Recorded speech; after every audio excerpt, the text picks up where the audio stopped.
So we are getting a shocking new government report this morning that reveals that 70 federal agencies owe about $14 million in unpaid payroll taxes. Some of the agencies are more than 3 years behind in paying their payroll taxes, and the IRS may never see that money. So how does this work? And is there a double standard here?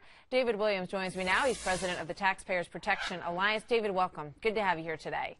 Good morning. Boy, this is frustrating, isn't it? Because American taxpayers live in fear of the IRS. Every year, April 15th comes and goes, and we have to get our tax returns in. We have to make sure that we have all the T's crossed, the I's dotted, all the numbers right. And yet federal agencies, according to this report, don't really have to do that. It's shocking. 70 agencies of the U.S. government had 126 delinquent accounts, and they owed some $14 million in unpaid taxes. And apparently this has been going on for years, and everybody just sort of looks the other way. Well, that's the problem. It has been going on for years, and it's not an isolated incident. We're talking all of these agencies, so it's not just one agency.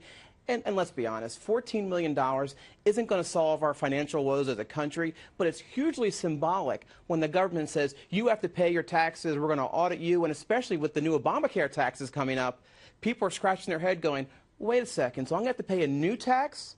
Yet these federal agencies don't have to pay current taxes? It really is a head scratcher. You know, and when you think about it, private companies and citizens, you know, that pay into the payroll taxes, these businesses, you know, that money would fall to their bottom line if they didn't have to set that money aside. So with these federal agencies, where's the money, where's it going?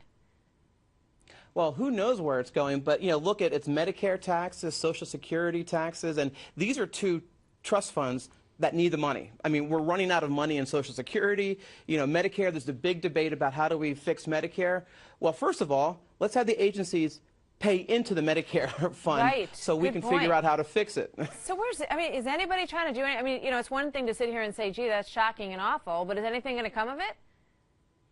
Well, you're going to have a few members of Congress probably look into it for maybe a month or so, and then it'll fade away. And that's the problem with Congress and the government, is that the Inspector General, they do great work, and this is the entity that put this report out. They do fantastic work, but there's no follow-up.